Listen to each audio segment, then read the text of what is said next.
The engine of the mower sputtered to a stop as I wiped sweat from my brow. That's when I heard her voice, barely audible above the evening crickets. "Come inside. There's something urgent."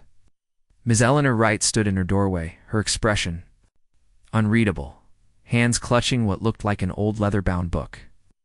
"Before we jump back in, tell us where you're tuning in from, and if this story touches you, make sure you're subscribed because, tomorrow, I've saved something extra special. For you?" My name is Michael. I'm 32, and after losing my job at the architectural firm in Boston, I retreated to my hometown of Millfield, population 4,289, and shrinking yearly. Not exactly the triumphant return I'd imagined during those late nights at design school. 3 months of unanswered applications later, I was sleeping in my childhood bedroom, the glow-in-the-dark stars still stubbornly clinging to the ceiling. Millfield hadn't changed much. The same diner served the same blueberry pancakes. The library still closed at 6 p.m. sharp. And Mrs. Delaney still power-walked every morning at 7 a.m. with her miniature schnauzer. But one thing was different. The house across the street had a new owner. Eleanor Wright moved in 6 months before my return. She was something of a local mystery, a former professor who'd retired early, according to my mother's eager briefing. "Keeps to herself," Mom had said, stirring her coffee with unnecessary vigor. Garden's getting wild, though. I noticed it, too. The Victorian-style home with its wraparound porch had always been immaculate under old Mr. Peterson's care. Now, the rose bushes stretched in all directions, the hedges resembled abstract art more than boundaries, and the lawn was an untamed prairie. "You should offer to help," Mom suggested one morning, not even trying to sound casual. "She's single, you?" "No," I rolled my eyes. "She's got to be 20 years older than me, Mom." 23, actually. She's 55. Cheryl at the pharmacy filled her prescription. "That's a HIPAA violation," I muttered, but the seed was planted. That afternoon, I found myself at Eleanor Wright's gate, rocking on my heels like a nervous teenager. Up close, her house was even more intriguing. Wind chimes made from sea glass hung from the porch beams, and unusual metal sculptures dotted the overgrown garden. I knocked twice before she appeared. Eleanor Wright wasn't what I expected. No cardigan or sensible shoes. Instead, she wore paint-splattered jeans and a faded university t-shirt.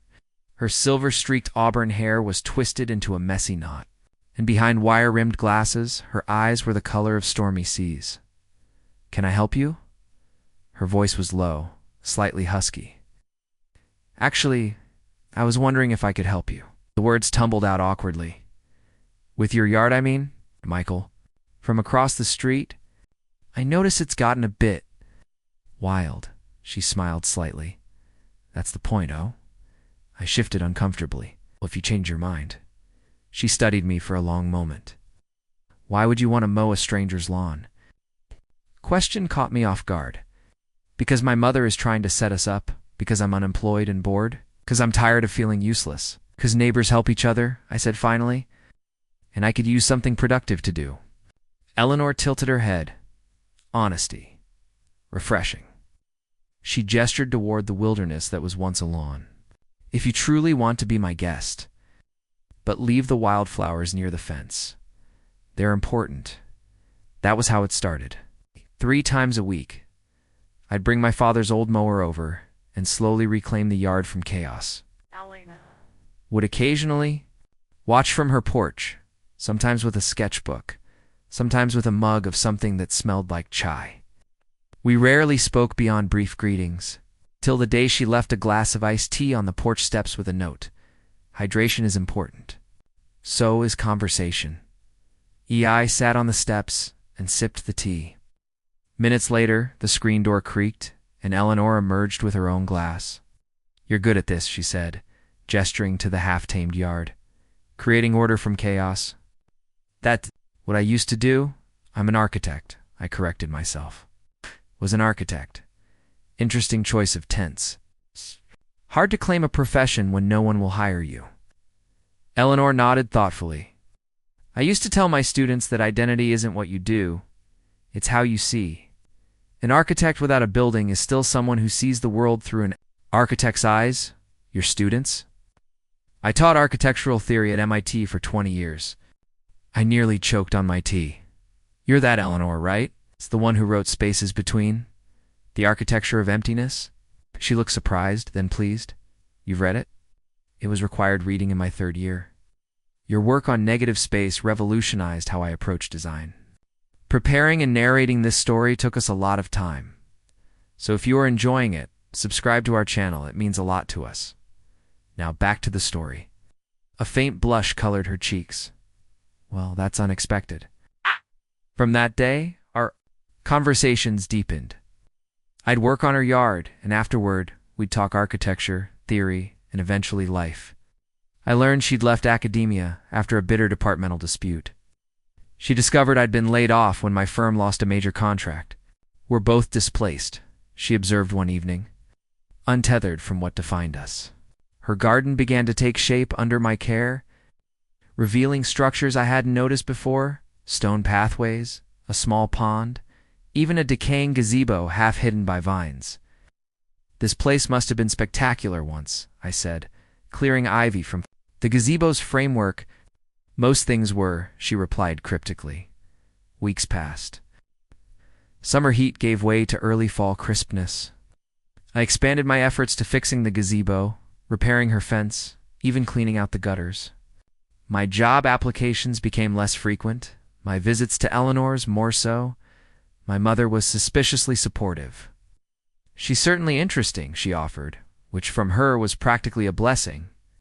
The neighbors noticed too. Mrs. Delaney stopped during her power walk one morning. Nice to see someone taking care of that place again, she said, eyeing me with undisguised curiosity. Eleanor's lucky to have found you. I'm just helping out, I said, feeling oddly defensive. Mrs. Delaney smiled knowingly. That's how it starts.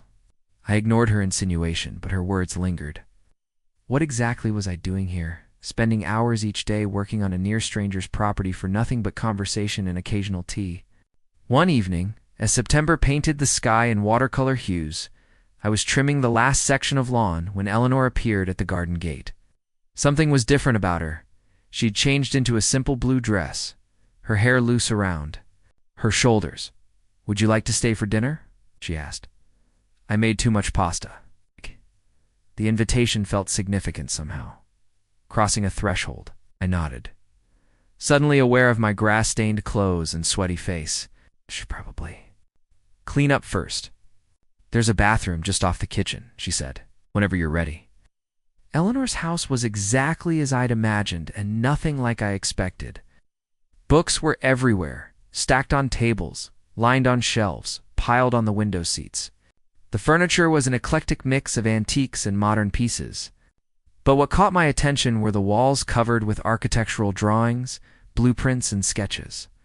These are incredible, I said, examining a detailed cross-section of what appeared to be a sustainable community center. Projects. That never made it past paper, Eleanor said, setting plates on a small dining table. Dreams without foundations. Pasta was delicious, the wine was excellent, and conversation flowed easily. Eleanor told stories from her teaching days. Brilliant students. Academic rivalries. Research trips to study ancient structures in Greece and Japan. Why did you really leave? I asked after her second glass of wine. It wasn't just a departmental dispute, was it? Eleanor's expression shifted, shadows gathering in her eyes. No, she admitted. It was something else entirely. Before she could continue, a loud crack of thunder shook the house, and rain began to pour. That's our cue, Eleanor said, rising from the table. Come see something. She led me to a room. At the back of the house, a studio filled with light despite the storm. Windows on 3 sides revealing the garden now glistening with rain. An easel stood in the center, covered with a cloth. I haven't shown anyone this, she said quietly, removing the cloth. It was a painting of her garden, but not as it was now, as it could be. Vibrant, structured, yet wild, with the gazebo, restored as a centerpiece. And in the painting, a figure stood with their back to the viewer, looking out at the creation. Is that me? I asked, recognizing the posture, The way I often stood surveying my work? Yes, she said simply. You belong in the picture. Something shifted between us in that moment. Recognition, understanding, possibility. Not romance exactly, but connection. Two people adrift, finding anchor in unexpected shores. As the rain intensified, Eleanor moved to close a window and paused, looking out into the darkened garden. I still can't believe you showed up at my gate that day, she said softly. When everything was overgrown and abandoned, I'm glad I did. She turned to face me, her expression suddenly serious. Michael, there's something I need to tell you, something important. But before she could continue, her phone rang. An old-fashioned landline on the wall? Eleanor answered, her expression changing from annoyed to concerned. Yes, this is she said, then listened intently. Yes, thank you for calling. She hung up slowly, her hand lingering on the receiver. Everything okay? I asked. That was the hospital in Boston, she said, her voice strangely calm. They found a match. A match. For a transplant. Eleanor touched her side unconsciously. I've been on the waiting list for 18 months. The revelation hit me like a physical blow. You're sick? Kidney disease, she said matter-of-factly. Diagnosed 2 years ago? It's why I left teaching. Why I moved here. Somewhere quiet to wait. Wait to get better, or wait to... Either outcome was possible, she said with remarkable composure. But now it seems I have a chance. I struggled to process this information, recontextualizing everything I thought I knew about Eleanor. The fatigue I'd sometimes noticed. The doctor's appointments she never explained.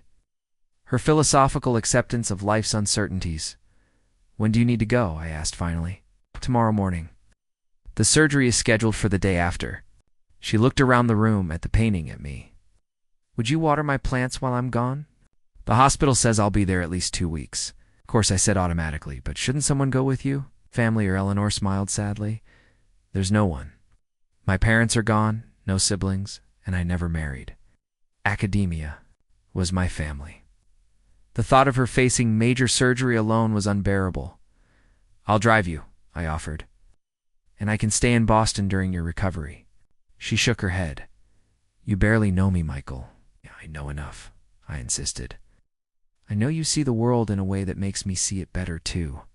I know you're brave and stubborn and kind. I know your garden needs someone to care for it, and so do you. Eleanor's composure finally cracked, tears welling in her stormy eyes. Why would you do this? I thought about my answer carefully. Not because my mother pushed me toward her door, not because I was unemployed and needed purpose, not even because I admired her mind and enjoyed her company, because sometimes people find each other exactly when they need to, I said. And I think we both needed someone to see us, really see us, when everyone else had looked away. Eleanor nodded slowly, understanding. There's a spare room upstairs, she said. You can stay tonight. We'll need to leave early. That night, as rain drummed against the roof, I lay awake in a stranger's house that somehow felt like a place I was meant to find. I thought about the winding path that led me here, failure, retreat, and then an impulsive offer to mow an overgrown lawn. Downstairs, I heard Eleanor moving around, probably packing for the hospital. I wondered what she was thinking, what she was feeling facing this pivotal moment with only a recently unemployed neighbor for support. Morning came with surprising clarity. Over coffee in her kitchen, Eleanor handed me a set of keys and detailed instructions for the house and garden. The wildflowers by the fence, she reminded me. They're important, I finished. I remember. She smiled, relief evident in her eyes. There's something else you should know, she said, her voice steadier than it had been the night before. The reason I asked you to come inside yesterday? I waited, expecting more about her health condition. I've been following your work for years, she confessed, long before you showed up at my gate. Your thesis project on adaptive reuse of industrial spaces, I was on the committee that awarded it highest honors. I stared at her in confusion. She never said anything. Would you have believed it was coincidence? That I bought a house across from your parents without knowing? That I let my garden grow wild just so you might offer to help? She shook her head.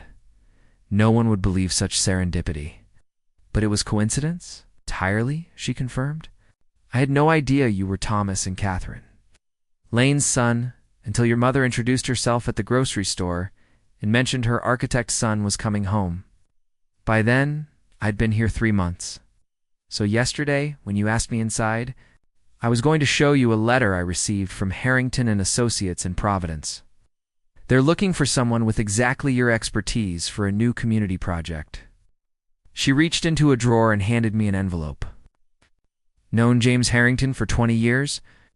I took the liberty of recommending you. I opened the letter with trembling hands. It was an invitation to interview for a senior position, specifically mentioning my work on sustainable community spaces. Why didn't you tell me sooner? Eleanor looked away. I was being selfish. Once you have a job, you'd have no reason to keep coming by.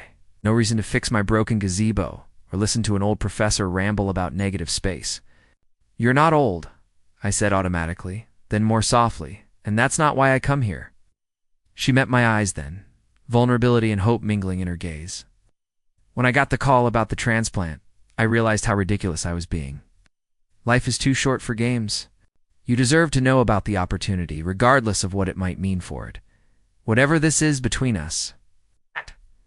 The kitchen fell silent, except for the ticking of an antique clock on the wall. Outside, birds began their morning chorus, oblivious to the human drama unfolding. I'll still water your plants, I said finally, and finished the gazebo. And when you're recovered, we can talk about whether I take that interview. Eleanor's expression was guarded. You would consider not taking it? I would consider all my options, I said carefully, including staying in Millfield. She nodded, understanding the unspoken.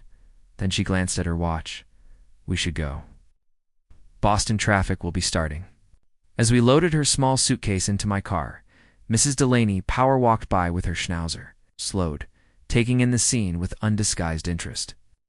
Hospital in Boston, Eleanor called out, surprisingly cheerful. New kidney. Mrs. Delaney's mouth formed a perfect O of surprise. Well, good luck, dear. Will you be staying there too, Michael? Someone has to water the wildflowers, I answered, opening the passenger door for Eleanor. As we drove away, Eleanor's house grew smaller in the rearview mirror. The wild garden, the wind chimes, the half-finished gazebo. A place I'd stumbled into by chance, where I'd found unexpected purpose. You know, Eleanor said, watching the familiar streets of Millfield give way to the highway. When I moved here, I thought I was just finding a quiet place to wait for whatever came next. Recovery or the alternative. I never expected to find someone who would wait with me. I reached across the console and took her hand, surprising us both. Sometimes waiting is easier when you're not doing it alone. She squeezed my hand in response, and we drove on toward Boston, toward uncertainty and possibility. Toward whatever waited beyond the overgrown garden, where our paths had unexpectedly converged. By the way, I said after a comfortable silence, what are those wildflowers by the fence? The important ones. Eleanor smiled, a private smile that transformed her face. Black-eyed Susans, they were my mother's favorite. She always said they were survivors. They bloom even when neglected, even in poor soil, even when everything around them is given up. Looking at the remarkable woman beside me, facing major surgery with quiet courage, reaching out to help me despite her own challenges, I understood why those particular flowers needed protection. Some things bloom most beautifully when faced with impossible circumstances. Some people do too. Boston sprawled before us, a maze of glass towers and historic brownstones beneath an overcast sky. Eleanor sat quietly beside me, her hands folded neatly in her lap, betraying no anxiety about what awaited her. The GPS directed us through increasingly congested streets until the massive hospital complex appeared, a city within a city. We're here, I announced unnecessarily as I pulled into the patient drop-off area. Eleanor nodded, taking a deep breath. So we are. The efficiency of the hospital intake process was both impressive and unsettling. Within an hour, Eleanor was registered bracelet-tagged and settled into a pre-surgical room with various monitors already tracking her vital signs. A parade of medical professionals came and went, nurses checking information, technicians drawing blood, residents asking the same questions in slightly different ways. Through it all, Eleanor remained composed, answering with clarity and occasional dry humor, stood awkwardly in corners, moved chairs when asked, and tried to look like I belonged there, whatever belonging meant in this sterile, beeping environment. "You don't have to stay," Eleanor said, during a rare quiet moment. "They'll be running tests all day. Nothing will happen until tomorrow." "I'm not leaving," I replied, more firmly than intended, "unless you want me to." She studied me for a moment, then smiled softly. "No, I don't want you to." A nurse with kind eyes and efficient movements entered, carrying a clipboard. "Family can return first thing tomorrow morning," she said, glancing between us questioningly. "He's my—" Eleanor paused, searching for the right word. "Gardener," I supplied with a straight face. Eleanor's unexpected laugh brightened the institutional room. "Yes, my gardener." Nice. "And my friend." The nurse nodded, unfazed. "Well, Mr. Gardener, visiting hours end at 8. The cafeteria on the 3rd floor is decent if you get hungry." When we were alone again, Eleanor's expression grew serious. "Michael, there's something else I need to tell you. Something I should have mentioned before." My stomach tightened. "Is it about your condition? Is it worse than you said?" She shook her head. "I know nothing." "Like that? It's about the house." "What about it? If something goes wrong tomorrow?" "Nothing's going to go wrong," I interrupted. "If something goes wrong," she continued firmly, "the house is yours." The words hung in the air between us, impossible to process. "What are you talking about? I changed my will last month. The house, the property, everything in it, it would go to you." Her eyes held mine steadily. "There's no one else I'd rather have it." I sank into the chair beside her bed, stunned. "Eleanor, we barely know each other. You can't just give someone a house." "Actually, legally I can." A hint of the professor emerged in her tone. "We know each other better than you think. I've seen how you care for that garden, how you notice details others miss, how you rebuild instead of replace. The house needs someone like that. The house needs you," I insisted. "And this conversation is premature. You're getting a new kidney tomorrow, not last rites." She smiled at that. "It's true. But unpleasant possibilities should be addressed, not ignored. That's what my father always said." "Was he a professor too?" "A funeral director, actually." Her smile deepened at my expression. We had very practical dinner conversations in my family. Somehow that detail made perfect sense. Explained her matter-of-fact approach to her illness, her comfort with difficult truths. "Tell me about—" "Your parents," I said, wanting to know more, wanting to keep her talking about something other than wills and what-ifs. Eleanor settled back against her pillows, her expression softening with memory. "My father was tall, perpetually stooped from bending to listen to grieving families. He had the kindest eyes they could hold sorrow without absorbing it. My mother taught piano and smelled like lemon verbena. She believed music could heal anything, sound wonderful. They were—" She twisted the hospital bracelet on her wrist. "They died within 6 months of each other when I was 32. Dad had a stroke. Mom just faded after that. The same age I am now, I realized. Is that why you never married? Because you lost them?" Eleanor considered this. "Perhaps partly, but mostly I was consumed by my work. Architecture became my passion, my purpose. There were relationships, of course, but none that seemed worth restructuring my life around." She looked at me curiously. "What about you, your divorce?" I hadn't told her about that. My mother mentioned it. "Mothers usually do," she said. With knowing amusement, it was 3 years ago. Classic story. 2 people who wanted different things. Caroline was offered a position with Doctors Without Borders. I had just made associate at the firm. Neither of us was willing to compromise. "Do you regret it?" I considered the question honestly, not the ending. We weren't right together. But I regret not recognizing that sooner. We wasted years trying to be something we weren't. Eleanor nodded thoughtfully. "Time is the one resource we can never reclaim." A technician arrived to take Eleanor for another scan, interrupting our conversation. "I'll be back soon," she promised as they wheeled her bed toward the door. Left alone in the hospital room, I felt suddenly unmoored. I wandered to the window, watching ambulances arrive at the emergency entrance below. Somewhere in this vast complex, a kidney was being prepared, cleaned, tested, matched. The miracle of modern medicine, about to be performed on a woman I'd known for less than 3 months, a woman who just told me she was leaving me her house. I pulled out my phone and searched Eleanor Wright MIT architecture. Dozens of results appeared: academic papers, lectures, interviews, book reviews. I clicked on an image search and found photos spanning decades. A younger Eleanor accepting awards, speaking at conferences, standing proudly beside student projects. In every image, her eyes held the same intelligent intensity I'd come to know. One photo caught my attention: Eleanor in what appeared to be a debate panel, gesturing emphatically while a distinguished older man looked on with obvious displeasure. The caption read, "Professor Wright challenges Department Chair Harrison. Bennett's traditional approach at the 2020 Sustainable Design Symposium." I searched for more about this apparent conflict and found an architectural blog with the headline, "Wright leaves MIT after Bennett dispute. End of an era." The article detailed philosophical differences between Eleanor and her department chair, culminating in her unexpected retirement following a heated academic council meeting. So she hadn't lied about the departmental dispute, but she'd omitted that it happened just before her diagnosis. Had she left because of illness or academic conflict? Or had the conflict perhaps given her an excuse to step away as her health failed? My research was interrupted when a doctor entered, a woman in her 40s with a confident stride and tired eyes. "You're with Ms., right?"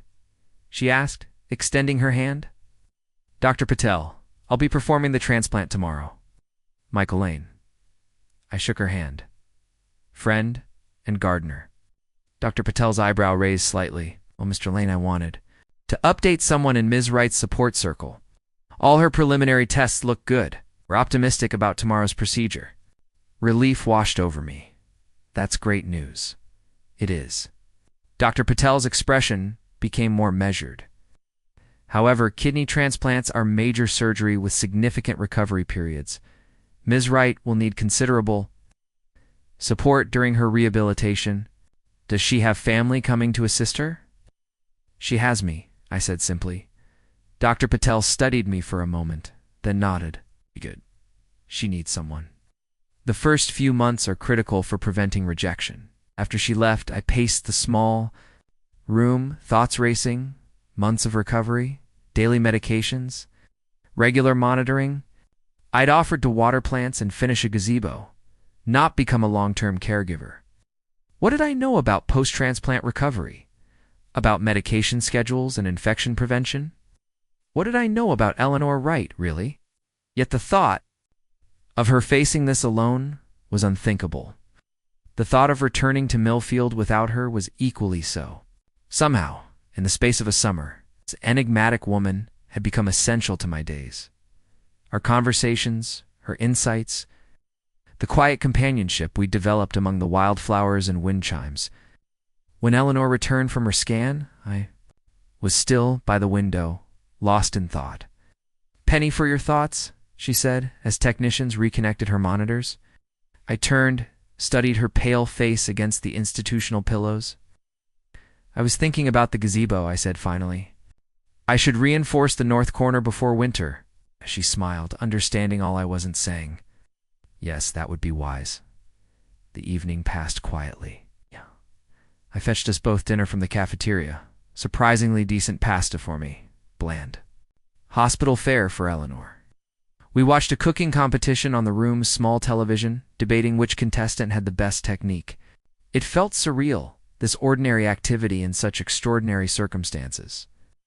As 8 o'clock approached, a different nurse appeared to remind me of visiting hours. "I'll be back first thing tomorrow," I promised, gathering my jacket. Eleanor caught my hand, her grip surprisingly strong. "Thank you for everything." "I haven't done anything yet," I said. "You have." Her eyes held mine. "More than you know."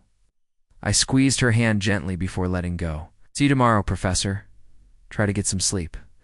The hotel I'd hastily booked was only 2 blocks from the hospital, a generic room, with beige walls and a view of another building's air conditioning units. I showered, ordered a sandwich I didn't really want from room service, and tried to distract myself with television. Nothing held my attention. Instead, I called my mother. "How is she?" Mom asked immediately, concern evident in her voice. "Preparing for surgery. They say her tests look good."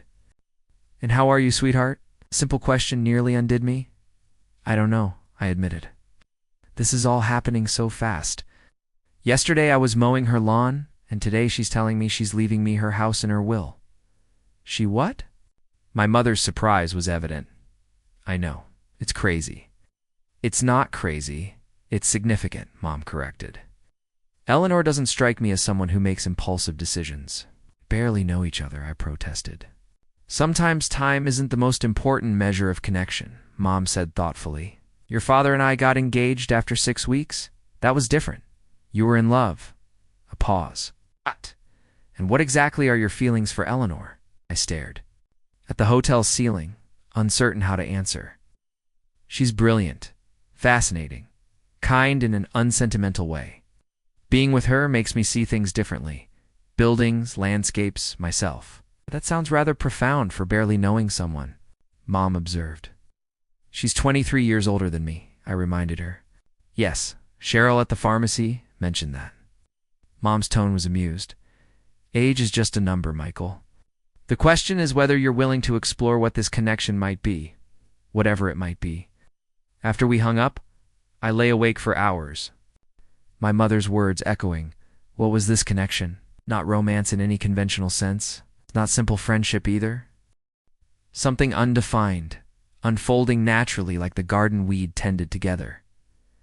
Morning came too soon, and not soon enough.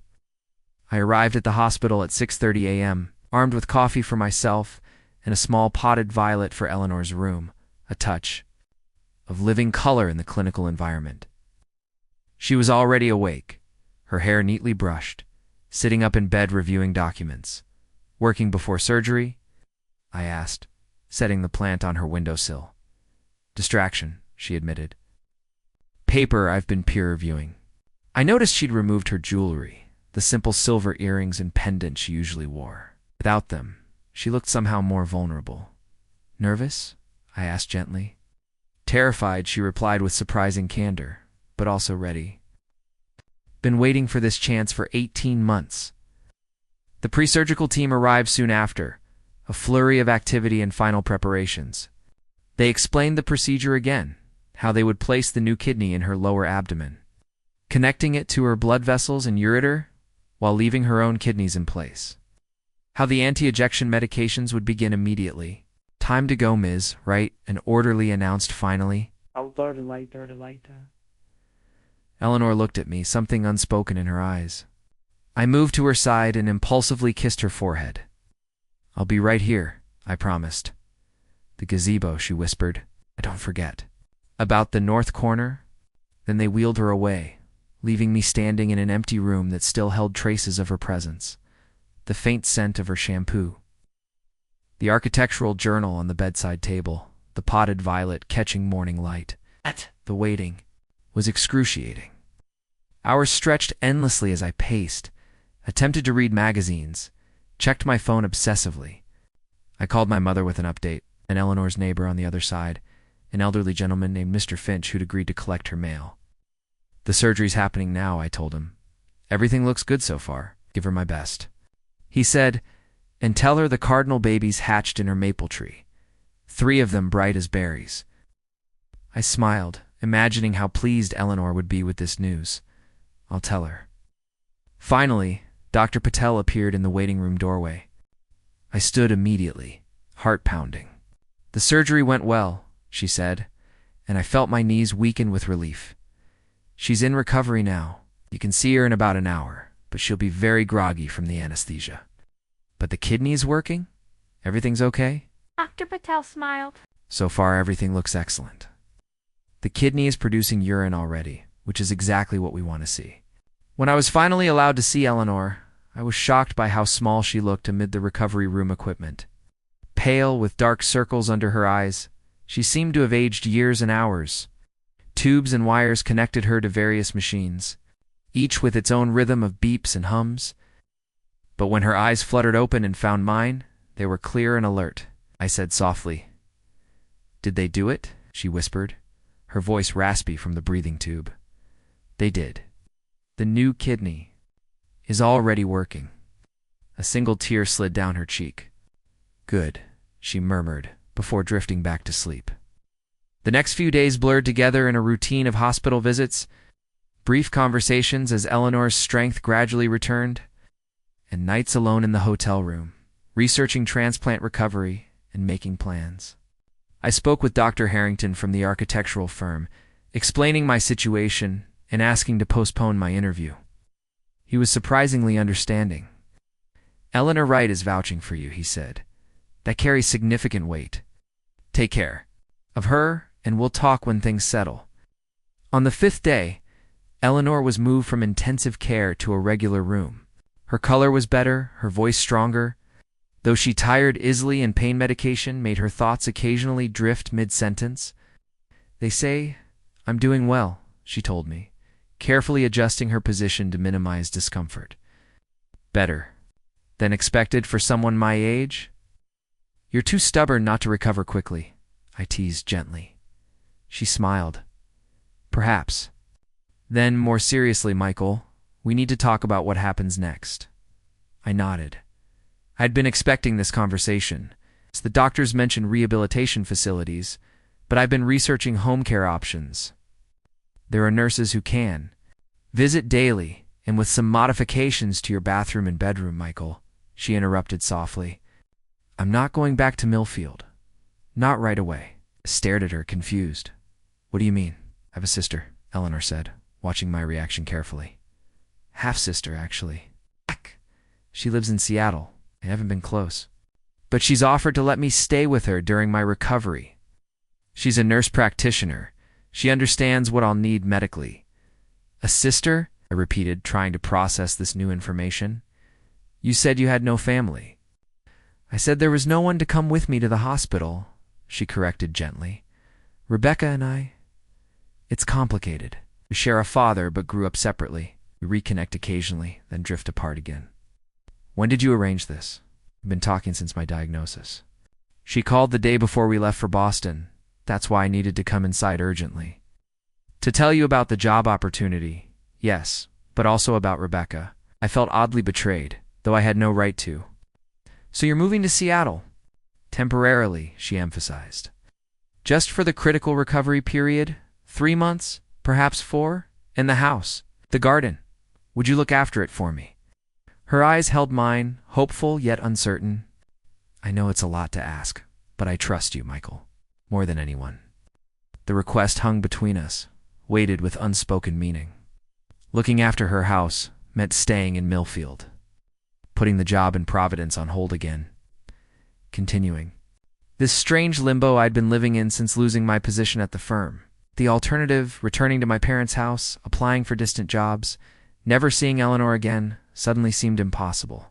Of course I'll look after it, I said finally, but I have conditions.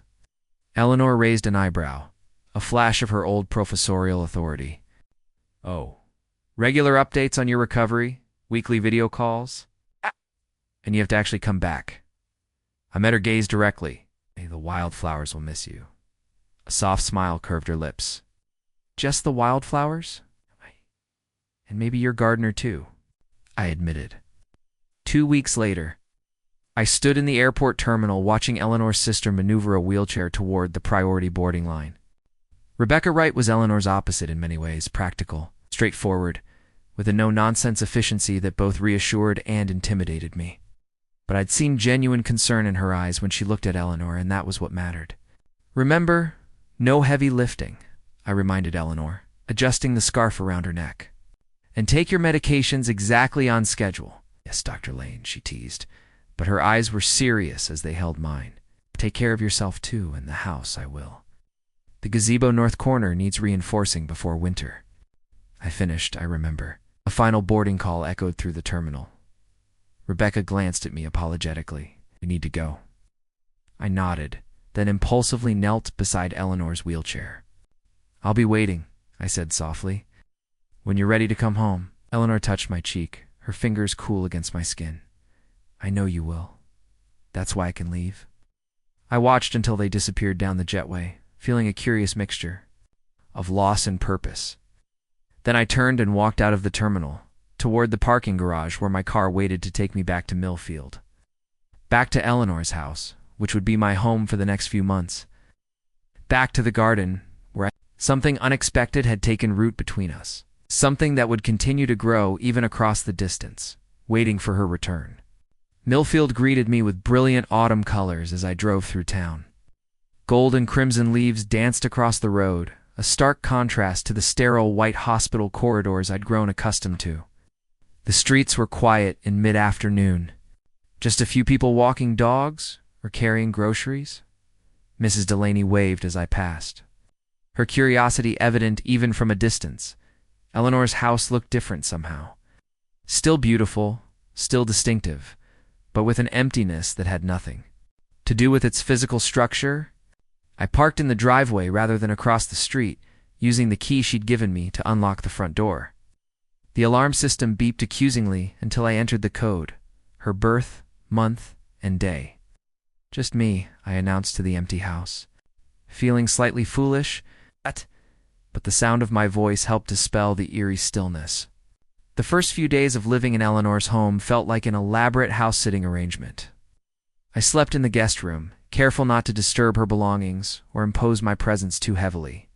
Each morning, I checked her plants, aired out rooms, collected mail, and worked in the garden, maintaining rather than creating, preserving what we'd built together over the summer. My parents invited me for dinner frequently, clearly curious about my new living arrangement, but tactful enough not to interrogate me directly. Oh. Eleanor's sister called. Mom mentioned one evening as she served apple crisp. She wanted to make sure you had her number in Seattle. I do, I confirmed, not surprised that Rebecca had tracked down my parents' number. She struck me as someone who left nothing to chance where her sister was concerned. She said Eleanor's doing well, getting stronger every day. Mom studied me over her dessert. She also said Eleanor talks about you constantly, probably complaining about how I'm trimming her hedges. I deflected, though warmth spread through my chest at the thought. Dad looked up from his dessert. You know, son, there's nothing wrong with caring about someone older. Your great-grandfather was 15 years younger than your great-grandmother. They were happy as clams for 40 years. I nearly choked on my apple crisp. It's not like that, Dad. We're friends. I'm helping her out by living in her house. He raised a skeptical eyebrow. It's a mutually beneficial arrangement, I insisted. She needs someone to care for her property, and I need somewhere to stay while I figure out my next steps. My mother and father exchanged a look I couldn't quite interpret. What? I demanded. Nothing, Mom said innocently. It's just nice to see you invested in something again. After Caroline, after losing your job, you seemed to drift. Now you have purpose. I couldn't argue with that observation. For the first time in years, I felt anchored, connected to a place and a purpose beyond my own immediate concerns. The first video call with Eleanor came 3 weeks after her departure. My heart raced absurdly as the connection established, revealing her face on my laptop screen. She looked tired, but undeniably better. Some color had returned to her cheeks, and her eyes were bright and alert. "How's my house?" she asked without preamble. "Are you keeping the thermostat at 68? See, old radiators get temperamental if it's too high?" I laughed, tension dissolving. "Hello to you too, Professor. Yes, the house is fine. 68. During the day, 65 at night, just as instructed." "And the garden?" "The garden misses you," I said honestly. "But it's holding up. The black-eyed Susans are still blooming, amazingly enough." Her expression softened. "Survivors," like I said. "How are you feeling?" I asked, studying her face for signs she might be downplaying symptoms. "Better every day." Rebecca is an excellent nurse, if somewhat overzealous with the medication schedule. She sets alarms throughout the night. Eleanor adjusted her position, wincing slightly.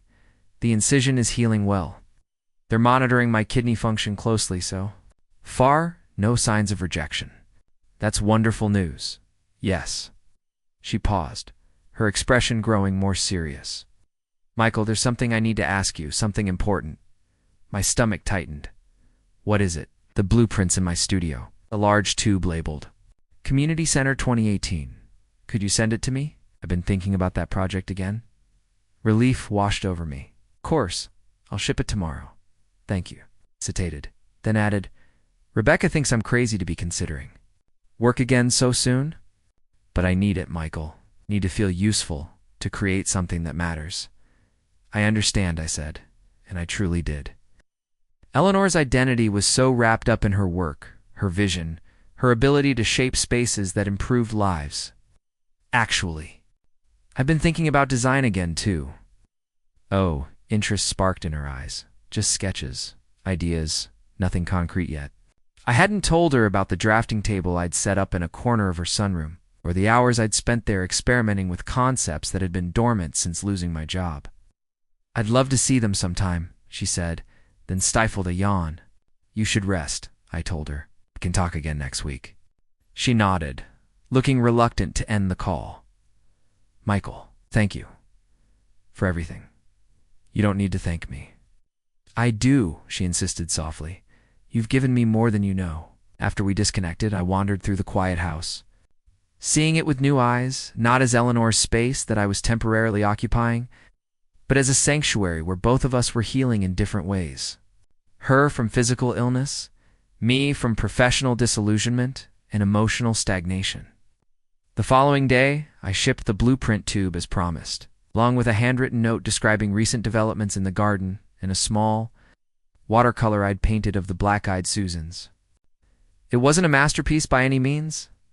My artistic skills were rudimentary at best, but it felt important to send her something tangible from home. As October deepened into November, my routine expanded beyond maintenance of Eleanor's property. I began volunteering at Millfield's community center, helping with their after-school program for disadvantaged youth. The ancient building was in desperate need of renovation, its layout inefficient, its systems outdated.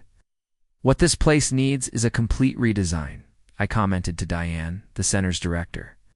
After watching teenagers crowd into an awkwardly shaped room for a workshop, tell me about it, she sighed. We've been trying to get funding for years. The town council keeps putting it off. An idea began to form, one that grew stronger, each time I entered the dingy building with its poor lighting and wasted space. Each evening, I returned to Eleanor's drafting table, sketching possibilities, calculating costs, researching grant opportunities.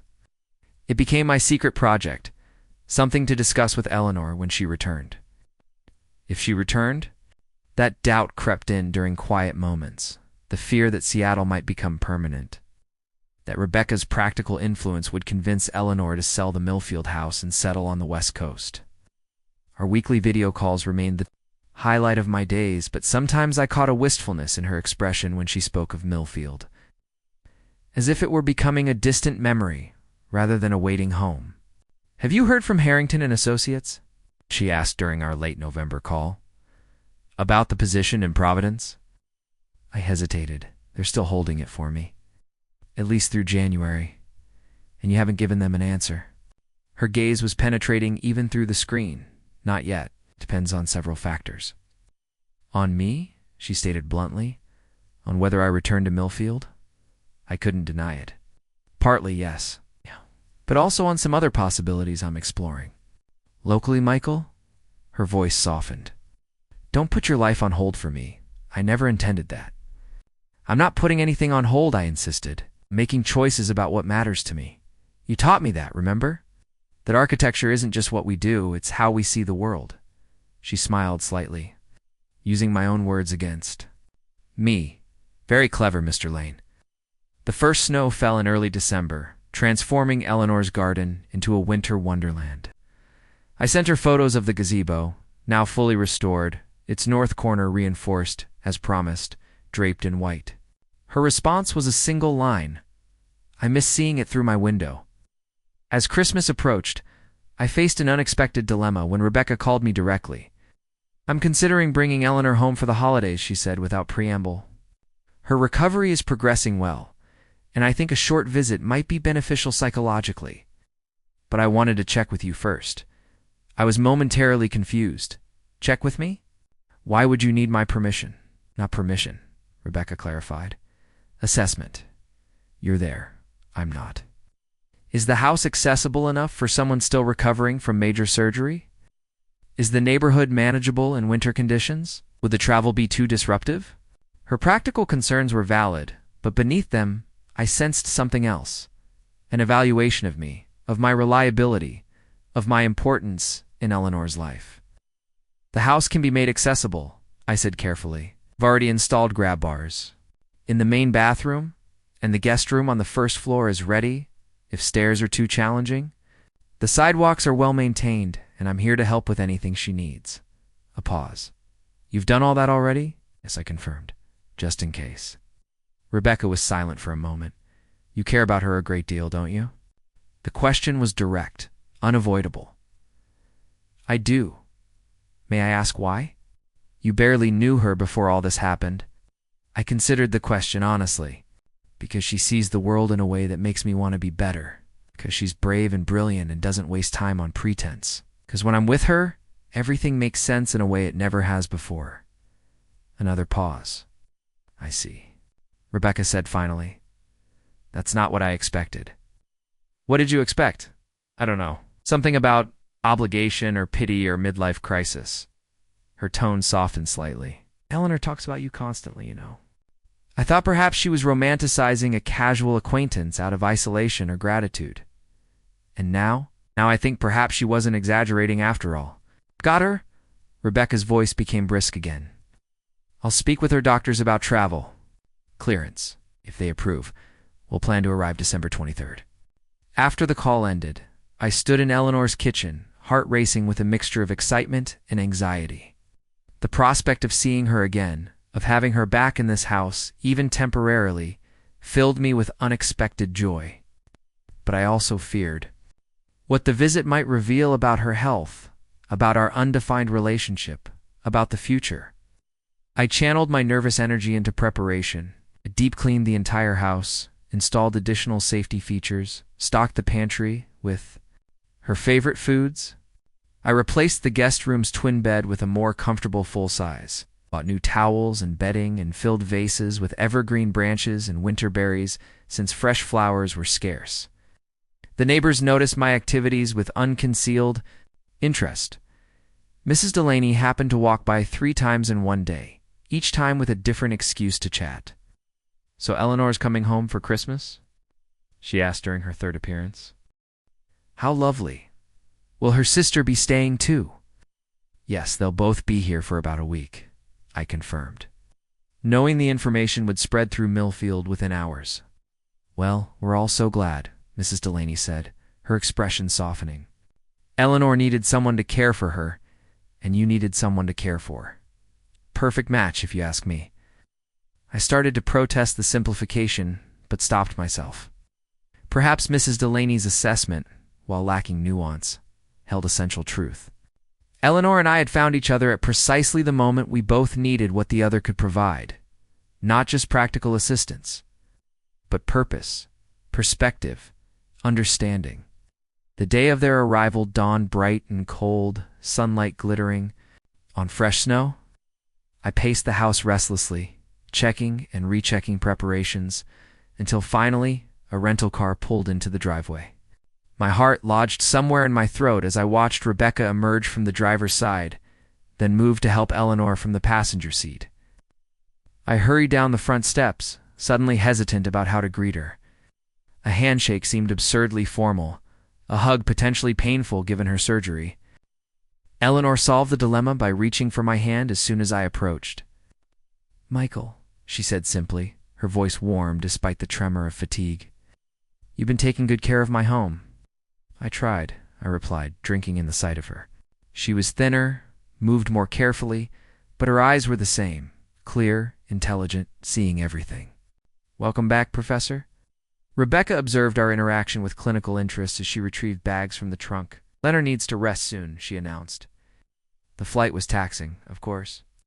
I reluctantly released Eleanor's hand to help with the luggage.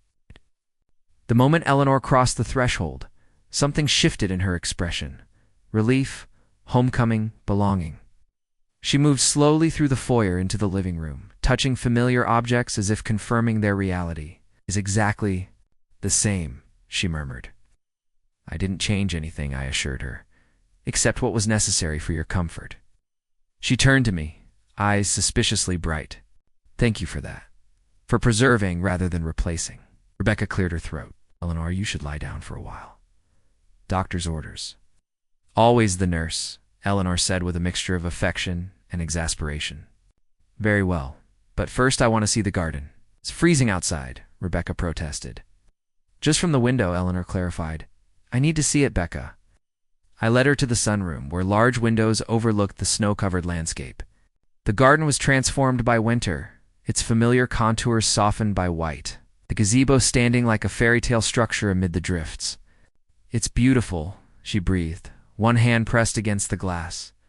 Different, but still beautiful. Like you, I said without thinking. She turned to me, startled, then smiled. Mr. Lane, Rebecca appeared in the doorway. Bed, Eleanor? Now. As they headed toward the guest room, I noticed Eleanor pause at the drafting table in the corner, her hand hovering over my sketches of the community center renovation. A question formed in her eyes, but Rebecca's gentle insistence moved her.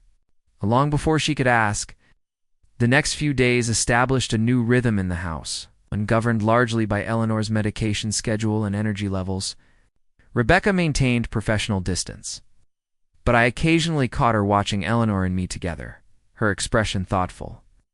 On Christmas Eve, we gathered in the living room, where I'd set up a small tree, decorated with simple ornaments. The fire crackled in the fireplace, filling the room with warmth and the scent of pine.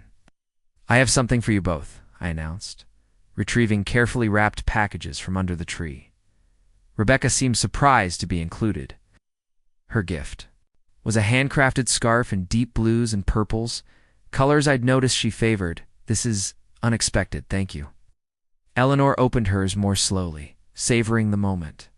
Inside the box was a meticulously detailed architectural model of her garden and house, including the restored gazebo, the winding paths, and even the patch of black-eyed Susans by the fence. Oh, Michael, she whispered, fingers hovering over the tiny structures. When did you do this? Evenings, mostly, when I couldn't sleep. I watched her face anxiously, hoping I hadn't overstepped. Do you like it? Like it? It's extraordinary.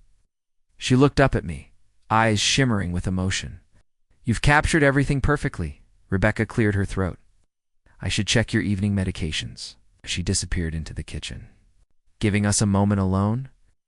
I have something for you too, Eleanor said, reaching for a small envelope on the side table. It's not as tangible as your gift, but I hope it means something nonetheless. Inside was a letter from Millfield's town council, acknowledging receipt of a comprehensive proposal for the community. Center renovation, a proposal submitted in both our names. I stared at her in confusion. How did you? I mentioned your sketches and I asked her to send photos. I recognized what you were working on immediately. Eleanor's eyes held mine. It's brilliant work, Michael. Truly innovative. Merely added some technical specifications and cost projections. Based on current market rates, you submitted it without telling me? Hope you don't mind. I thought perhaps we could work on it together. A collaboration. Uncertainty crept into her voice. That's something you'd want? It's a prospect of working alongside. Eleanor Wright, of combining her vast experience with my fresh perspective, of creating something meaningful for Millfield. It was more than I dared hope for. I'd want nothing more, I said honestly. Rebecca returned with medications and water, her timing suspiciously perfect. After Eleanor took her pills, she announced she was retiring early, a strategic retreat that left Rebecca and me alone in the living room. An awkward silence fell between us as we sipped eggnog and watched the fire. She's happier here, Rebecca said finally. I can see it in everything. Her appetite, her energy, her focus. Even her medical readings have improved since we arrived. I nodded, unsure how to respond. I've been trying to convince her to move to Seattle permanently, Rebecca continued. It makes sense medically. I can monitor her condition, ensure she takes her medications correctly, get her 2 appointments. My heart sank, though I had suspected as much. And what does Eleanor want? Rebecca smiled ruefully. She wants to come home. To this house. 2. Her garden. A meaningful pause. To you, the directness of the statement took me aback. We're friends, I said automatically. are you? Rebecca studied me over her glass. Because from where I stand, it looks considerably more complicated than friendship. It's undefined, I admitted. We haven't really discussed it. Maybe you should. Rebecca set down her empty glass. Eleanor has never been one to follow conventional paths. Her marriage was brief and decades ago. Her career consumed her. But I've never seen her look at anyone the way she looks at you. How's that? I asked, my mouth suddenly dry. Like you're a fascinating architectural problem she's trying to solve, Rebecca said with unexpected humor. But also like you're the solution she's been seeking without knowing it. Later that night, unable to sleep, I wandered downstairs for water and found Eleanor in the kitchen making tea in the dim light over the stove. Couldn't sleep either? I asked quietly. She shook her head. Too many thoughts. Kitty, I nodded. Leaning against the counter as she prepared a second cup, she moved with more confidence now, her body remembering the space, reclaiming it. I've missed this house, she said, handing me the steaming mug. Miss the way the floorboards creak in specific places. The way light falls through the east windows in morning. Smell of the old wood. It missed you too, I replied. Felt incomplete without you here. She studied me over her cup. And you, Michael? Did you miss me as well? The question hung between us, heavy with implication. I could deflect with humor, retreat to safe ground. Instead, I chose honesty. Every day, I said simply, I'd find myself turning to tell you something, or wondering what you'd think about a design choice, or just wanting to sit in comfortable silence with you. The house never felt empty, but it felt waiting, like it was holding its breath until you returned. Eleanor's eyes softened. That's how I felt in Seattle, as if I were merely existing until I could come back here. She set down her cup. Carefully, Rebecca wants me to stay with her permanently. I know, I admitted, she told me. And what do you think I should do? I took a deep breath. I think you should do whatever gives you the best chance at a full recovery and a healthy life. If that's Seattle, with medical care and your sister nearby, then that's what you should choose. Very diplomatic, she observed. Oh, but what do you want? I want you to come home, I said, my voice rough with emotion. I want to finish restoring your garden in spring. I want to work on the community center project with you. I want to have more conversations that last until midnight and change how I see the world. Eleanor moved closer, close enough that I could see the fine lines around her eyes, the subtle silver threading through her auburn hair. That sounds remarkably like a future, Mr. Lane. Maybe it is, I replied softly. If you want it to be, she reached up, her hand cool against my cheek. I came to Millfield to wait for a kidney. Instead, I found something I didn't even know I was looking for. I covered her hand with mine. What happens now? Oh, she said with a small smile. We finish our tea, and tomorrow we begin figuring out what this is between us, without rushing, without expectations. Just exploring possibilities, like any good architectural project. As we stood in the quiet kitchen, moonlight filtering through the windows, I felt a sense of rightness that transcended age, circumstance, and convention.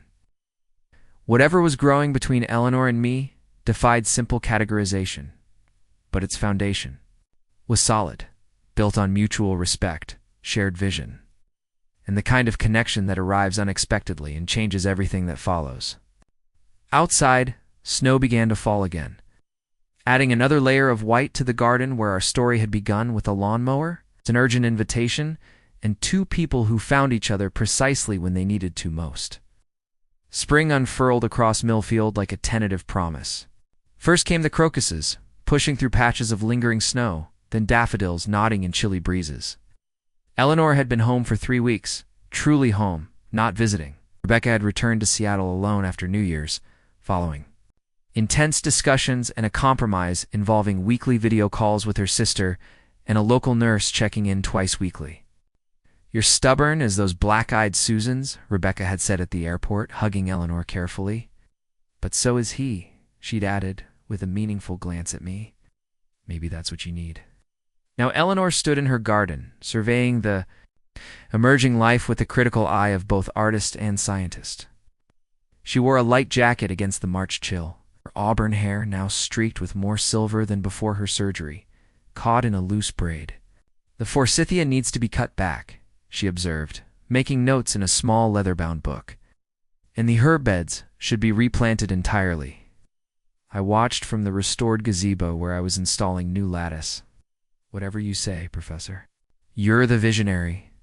I'm just the labor." She smiled, the expression transforming her face in a way that still caught me off guard. "Partners, remember? That was our agreement. Partners." The word encompassed so much, and yet defined so little, of what had developed between us. Since her return in February, we'd established a careful rhythm, working together on the community center proposal during the day, sharing meals and conversation in the evenings, gradually rediscovering each other after months apart. The boundaries between us had shifted, becoming both clearer and more permeable. I'd moved from the guest room to the small apartment above the detached garage, giving Eleanor her space while remaining close enough to assist if needed. We touched more easily now, a hand on a shoulder, fingers brushing while passing documents. Occasional embraces that lingered just beyond casual friendship. But we hadn't defined what we were becoming.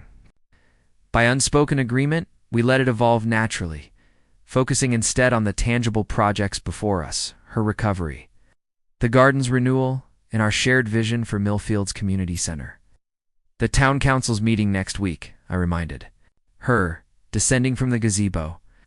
"Final presentation of the revised proposal." Eleanor nodded, making another note in her book. "We should prepare for opposition from the Historical Society. They'll object to removing any original features, even if they're dysfunctional." "Already addressed in Section 4, I assured her. "We're preserving the facade and repurposing original materials throughout the interior. Sustainability meets preservation." She smiled approvingly. "You've thought of everything," I learned. "From the best." A comfortable silence fell between us as we continued working in the garden, Eleanor planning and directing, me implementing her vision while adding my own touches. We'd become an effective team, each recognizing the other's strengths and compensating for weaknesses. Her decades of experience balanced my fresh perspective. My physical energy complemented her need for occasional rest. The community had adjusted to our unconventional arrangement with surprising acceptance. Mrs. Delaney still watched with undisguised curiosity during her morning walks, but her initial skepticism had given way to something like approval. Other neighbors dropped by with casseroles and gardening tips, their visits transparent excuses to assess Eleanor's recovery and our relationship. My parents had been the most supportive, inviting us for dinner weekly and treating Eleanor with genuine affection rather than the awkward deference her academic reputation might have warranted. "Your mother asked if we were official yet," Eleanor mentioned as we worked side by side, sorting through garden tools in the small shed. I told her we were professionally official but personally undecided. I laughed. How did she take that? She said labels matter less than actions. Eleanor handed me a rusted trowel. "This needs replacing." "Mom's gotten philosophical in her retirement," I observed, setting the trowel aside. "But she's not wrong." Eleanor paused, her expression growing thoughtful. "We should talk about it sometime, though. What this is, where it's going." "Whenever you're ready," I said, careful to keep my tone casual despite the sudden acceleration of my heartbeat. Before she could respond, my phone rang. James Harrington from the architectural firm in Providence. "Michael, good timing," he said when I answered. "I'm calling about the position we discussed last fall. We've been holding it for you, but frankly, we need an answer by the end of the month." I glanced at Eleanor, who had tactfully moved away to give me privacy, but remained within sight, examining early tulip shoots with studied concentration. "I appreciate your patience, James," I replied. "As I mentioned, I've been involved with a significant community project here in Millfield." "Yes, the renovation proposal." Eleanor sent me the plans. Impressive work, by the way. "But that's a part-time consulting position at best, even if it's approved. We're offering you lead designer on major projects, Michael." career advancement, competitive salary, creative freedom. I understand, I said, watching Eleanor kneel to clear debris from around delicate sprouts. Her movements deliberate and careful. Can I give you my final answer next week? After the town council meeting? Harrington sighed. Friday's the absolute deadline? I'm sorry, but we have other candidates if you're not interested. After ending the call, I joined Eleanor by the emerging tulips. She didn't look up, but I knew she'd been listening. Providence, she asked quietly. Yes, they need an answer by Friday. Eleanor nodded, still focused on the tender green shoots. It's an excellent opportunity. Exactly what you've worked toward. It is, I agreed. But it's in Providence. It's only 40 minutes away, she pointed out reasonably. Many people commute farther. I knelt beside her, our shoulders almost touching. That's not the point. Now she looked up, her gaze direct and clear. What is the point, Michael? The point is, I don't want to design luxury condos or corporate headquarters. I want to create spaces that matter to real communities. Like what we're doing here? I gestured toward the town center visible, beyond her property. The point is, I found something that feels right for the first time in my career. And is that all you've found? She asked softly. The question hung between us, impossible to evade. No, I admitted. That's not all. Eleanor's expression softened. We should have that talk sooner rather than later, I think. But the moment was interrupted by the arrival of Mr. Finch from next door. Shuffling through the garden gate with a bag of specialized plant food he'd ordered for Eleanor's roses, the conversation shifted to gardening techniques and weather predictions. The deeper discussion postponed yet again. That evening, I worked late in the garage apartment, finalizing details for the community center presentation. Around midnight, a text arrived from Eleanor. Tea on the porch if you're still awake. I found her wrapped in a thick cardigan against the night chill, 2 steaming mugs waiting on the small table between rocking chairs. The porch light was off, leaving us illuminated only by moonlight and the distant glow of street lamps. Couldn't sleep? I asked, taking the chair beside her. Too many thoughts. She handed me a mug. Chamomile with honey. My mother's cure for restless minds. We rocked in comfortable silence for several minutes, sipping tea and listening to the spring peepers singing from the pond 2 blocks over. I was angry when I first got sick, Eleanor said suddenly. Not scared, oddly enough, but angry. I'd planned to teach another 5 years to finish the sustainable housing project in Colorado, to visit Japan once more. Suddenly all those plans were on hold, maybe forever. Listen quietly, sensing she needed to speak uninterrupted. When I bought this house, it was a surrender, a place to wait for whatever came next, recovery or decline. I let the garden grow wild because tending it seemed pointless when my future was so uncertain. She paused, staring into her tea. Then you appeared at my gate, offering to mow my lawn. Mom's idea, I reminded her. She was playing matchmaker. Eleanor smiled. Catherine has more insight than we gave her credit for. She saw something neither of us recognized yet, which was that we were both waiting, both suspended between what we'd lost and what we hadn't yet found. Eleanor set her mug down carefully. You asked what the point was? Regarding the job in Providence? I think the point is deciding whether you're still waiting or whether you've already arrived where you're meant to be. The question resonated. Beyond career choices, encompassing everything that had developed between us over these months. I don't feel like I'm waiting anymore, I said honestly. Not since you came home. Oh. Eleanor nodded slowly. I've been thinking about time, she said, about how arbitrary our measurement of it is. Society says at 55, I should be winding down, preparing for retirement. At 32, you should be climbing career ladders, perhaps starting a family. Since when do you follow society's expectations? I asked with a smile. Precisely. She turned to face me fully. Michael, I need to know if the age difference bothers you. Not now, perhaps, but looking ahead. I'll be 60 when you're not yet 40. 70, when you're in your prime. These are realities we can't ignore. I considered her question carefully, respecting its importance. I've thought about it, I admitted. I'd be lying if I said it never crossed my mind. But here's what I've realized: every relationship faces uncertainty. Young couples divorce. Same-age partners develop illnesses. People change, grow apart, face challenges. I reached for her hand in the darkness.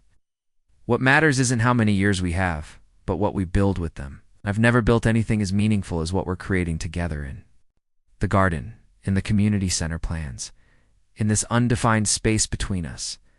Eleanor's fingers tightened around mine. And the job in Providence. If the community center proposal is approved, it will need a project manager. Someone who understands both the architectural vision and the town's needs. I smiled. I was thinking we might propose a joint consultancy. Wright and Lane Design. Alphabetically, it should be Lane and Wright, she corrected automatically, then laughed at herself. Listen to me. Still the controlling professor. I like that about you, I said, among many other things. The conversation paused as we both recognized the threshold we were approaching. Eleanor took a deep breath, visible in the cool night air. I'm falling in love with you, Michael, she said simply. Perhaps I already have. It's unexpected and complicated and probably inadvisable, but there it is. My heart seemed to expand within my chest. Eleanor Wright, are you asking me to be your significant other? She rolled her eyes, but couldn't suppress a smile. Such a millennial term. I'm asking if you might consider exploring a relationship that defies easy categorization, but might. Nevertheless, be exactly what we both need. I leaned closer, close enough to see the flecks of gold in her eyes, despite the darkness. Been in love with you since you told me the black-eyed Susans were important. I just didn't have the courage to name it. Her expression softened. And now, instead of answering with words, I closed the distance between us. Our first kiss was gentle, hesitant, a question rather than a declaration. Her lips were soft against mine, tentative at first, then responding with surprising certainty. Ow. When we parted, her eyes remained closed for a moment, as if memorizing the sensation. Well, she said finally, a slight tremor in her voice. That certainly clarifies things. I laughed, feeling lighter than I had in months. Does it? Because I'm more confused than ever. She raised an eyebrow. How so? I'm not sure if I'm your gardener, your business partner, or your boyfriend. Possibly all three. Boyfriend sounds absurd at my age, she protested. Ups. Companion, or simply partner? Professionally and personally. Partner, I repeated, testing the word. I like that. Equals despite our differences. Eleanor rose from her chair, wincing slightly, a reminder of her still healing body. It's late and we have the council meeting to prepare for. This conversation isn't finished. I stood, resisting the urge to assist her unless asked. She valued her independence fiercely, especially during recovery. Tomorrow, then? Tomorrow, she agreed, then surprised me with another brief kiss before disappearing into the house. I walked back to the garage apartment in a daze of happiness tempered by lingering questions. We'd crossed a significant boundary, but many practical matters remained unresolved. Where would I live long term? How would we navigate public perception in small-town Millfield? What would it mean for my career, for her retirement plans? Yet beneath these uncertainties lay a bedrock of certainty about Eleanor herself, about the connection we'd formed and its growing importance in both our lives. The town council meeting arrived with unexpected fanfare. Word had spread about our community center proposal, bringing a capacity crowd to Millfield's modest town hall. Supporters and opponents filled the wooden benches, their murmured conversations, creating a nervous energy in the room. Eleanor and I sat side by side at the presenter's table, our comprehensive plans and models displayed before us. She wore a simple charcoal suit that somehow conveyed both authority and approachability, while I had opted for my one good blazer and tie. Nervous? She whispered as the council members filed in. Terrified, I admitted. You? I've presented to the United Nations Sustainable Development Committee, she reminded me. This is a friendly audience by comparison. Yet I noticed her fingers trembling slightly as she arranged our materials, betraying her own tension despite her composed exterior.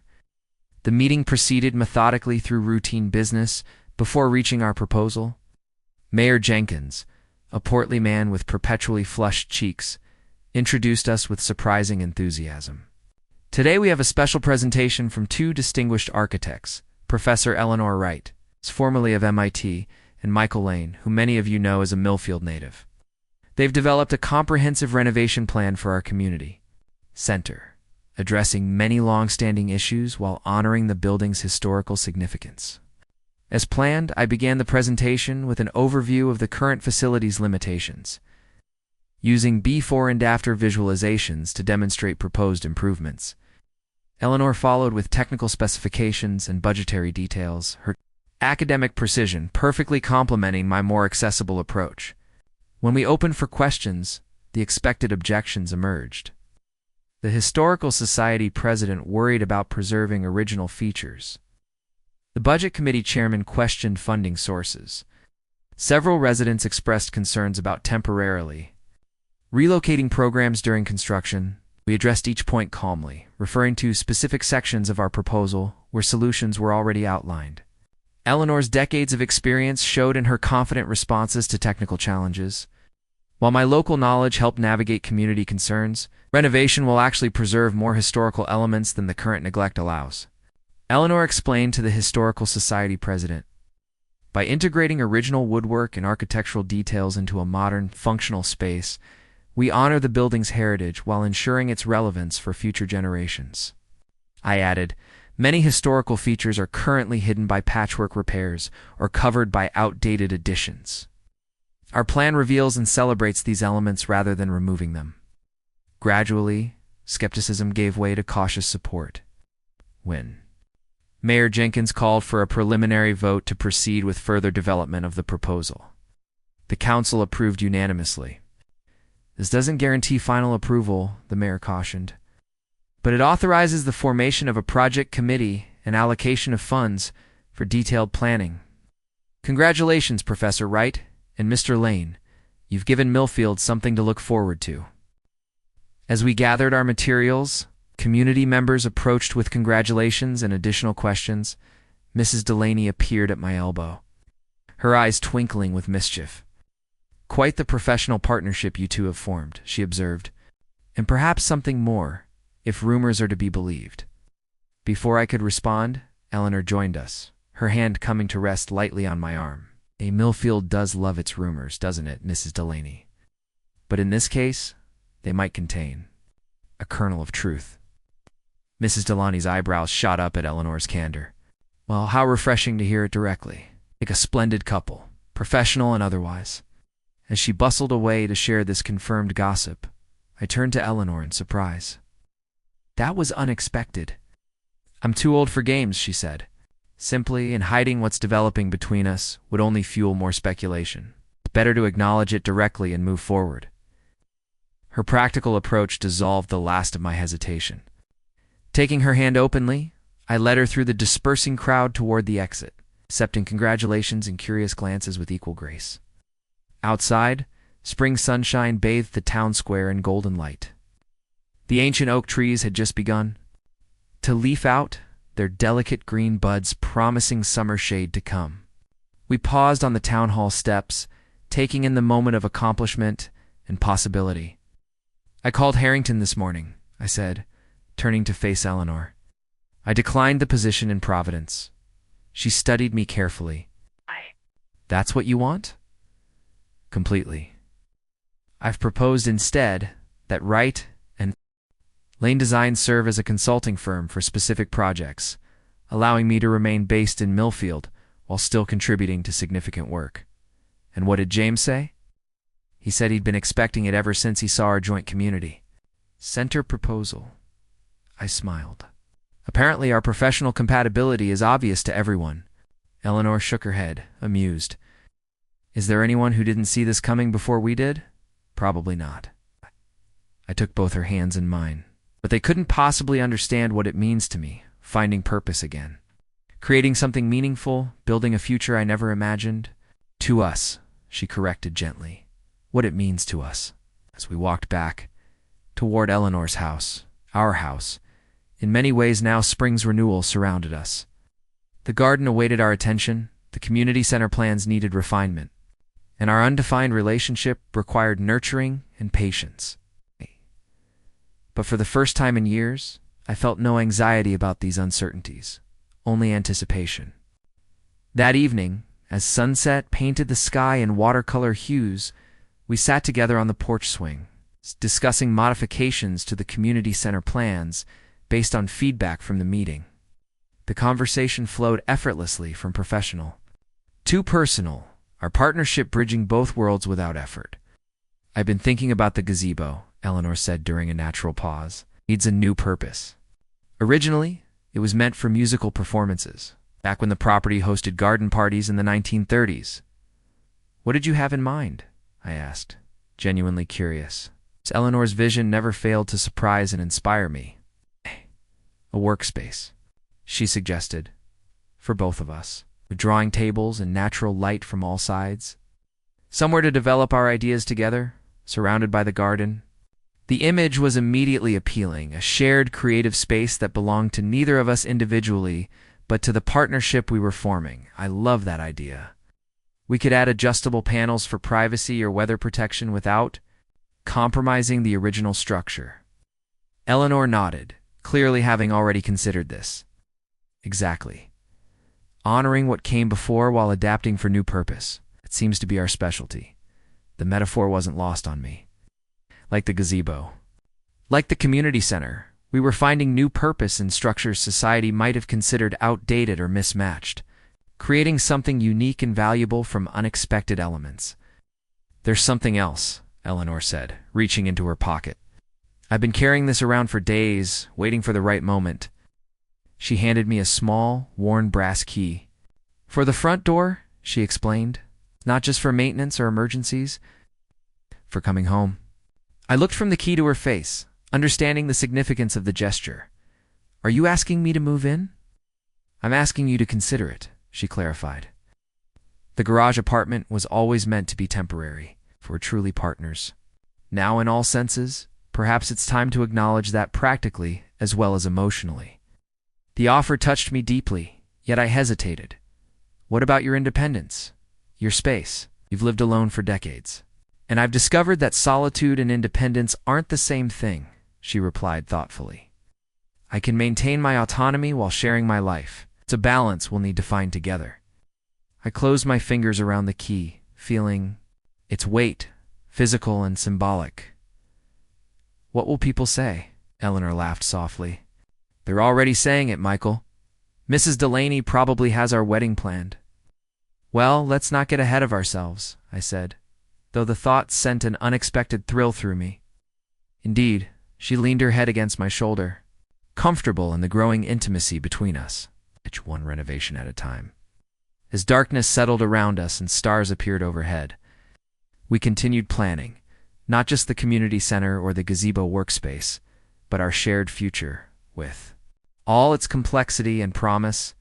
Like any well-designed structure, we were building something that honored its foundations while creating space for growth and change.